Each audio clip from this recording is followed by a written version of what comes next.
नमस्कार दोस्तों, बात करते हैं मध्य प्रदेश की। मध्य प्रदेश के ग्वालियर से एक हैरान कर देने वाली खबर सामने आई। दरअसल यहाँ पर एक शख्स ने अपनी पत्नी की गोली मारकर हत्या कर दी।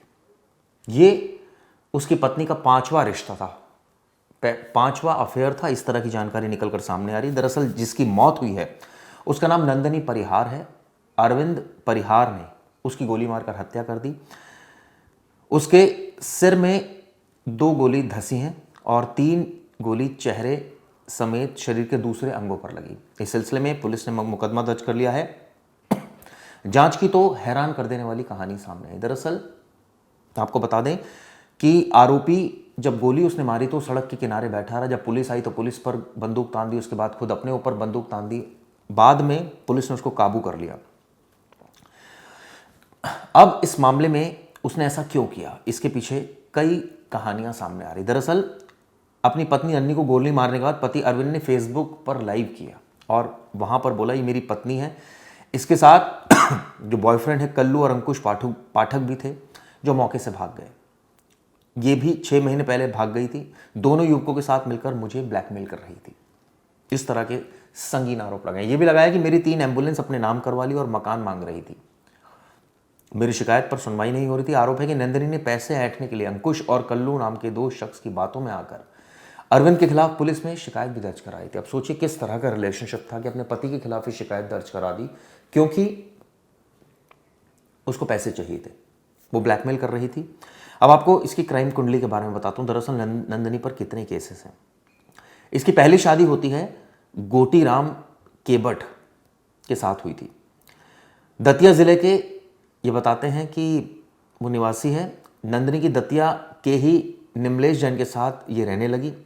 नंदिनी और निमलेश के बीच विवाद बढ़ा तो उसने साल 2017 में अपने बॉयफ्रेंड निमलेश की हत्या कर दी। आप सोचिए, बॉयफ्रेंड के साथ मिलकर। इस मामले में वो 4.5 साल जेल में रहती है। जेल से बाहर आती है, फिर छोटू और फिरोज खान के साथ रिलेशनशिप में रही, यानी 3 रिलेशनशिप तो ये हो गए। इसके बाद नंदिनी की पहचान 2022-23 में अरविंद से होती है। अरविंद परिहार, अरविंद ठाकुर। अरविंद पहले से शादीशुदा है, उसके 2 बच्चे हैं जो अपने दादा के साथ पिछौर में रहते हैं। वहीं नंदिनी का पहली शादी से हुआ एक 9 साल का बेटा, यानी दोनों शादीशुदा थे, लेकिन उसके बावजूद इन्होंने आर्य समाज मंदिर में शादी की और ये सोच के शादी की कि शायद अब जो जीवन है वो ठीक चलेगा। लेकिन आप सोचिए कि कितना ज़्यादा उसमें भी झोल था। दोनों ही अपने अपने परिवार को छोड़कर आर्य समाज मंदिर में दूसरी शादी कर चुके थे और ग्वालियर की ऑरेंजवुड सोसाइटी में रह रहे थे।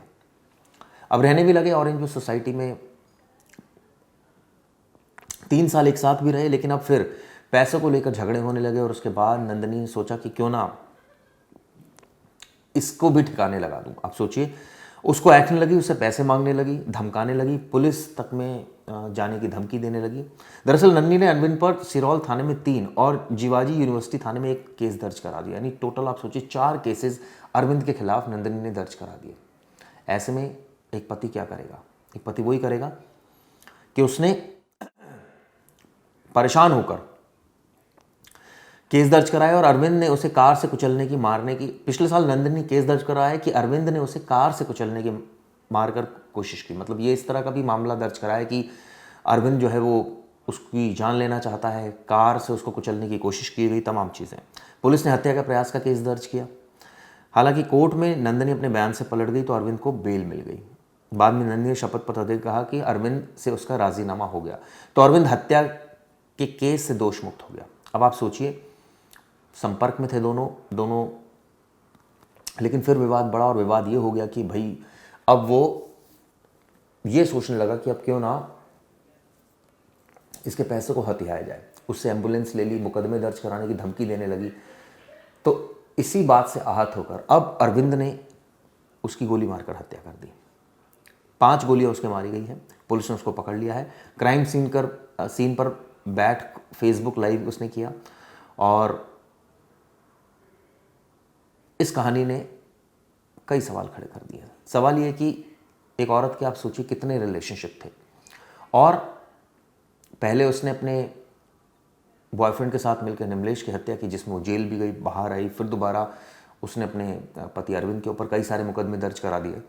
यानी कि एक तरह से कहा जाए तो ये उसका धंधा था, ये प्रोफेशन था कि इस तरह से पैसे ऐंठना और अगर कोई नहीं मान रहा तो उसके खिलाफ मुकदमे दर्ज कराना और उसको परेशान करना। आपको बता दें, अरविंद परिहार ने कैप्टन रूप सिंह स्टेडियम के पास नंदिनी परिहार को 5 गोली मारी थी। दोनों सिरौल इलाके में रह रहे थे। सोसाइटी में दावा है कि अरविंद और नंदिनी ने आर्य समाज में शादी रचाई थी। ये ग्वालियर की घटना है। ग्वालियर के कैप्टन रूप सिंह स्टेडियम के पास एक ये घटना हुई थी जिसने कई सवाल खड़े किए। ये पता चला है कि पुलिस ने इसके पास से, यानी अरविंद के पास से देसी कट्टा जब्त किया है। उसके सिर में 2 गोलियां धंस गई थी, 3 चेहरे समेत दूसरे अंगों पर लगी। इसके बाद उसने फेसबुक लाइव भी किया और ये मेरी पत्नी है, इसके बॉयफ्रेंड है कल्लू अंकुश पाठक, जो मौके से भाग गए। ये भी 6 महीने पहले भाग गई थी, यानी कि अपने बॉयफ्रेंड के साथ भाग गई थी। इस तरह के आरोप लगाए। ये आरोप लगाए कि मेरी तीनों एम्बुलेंस अपने नाम करवा ली, मेरा मकान मांग रही थी, वगैरह वगैरह। जैसे मैंने आपको बताया कि नंदिनी की पहली शादी गोटीराम केबट से हुई थी।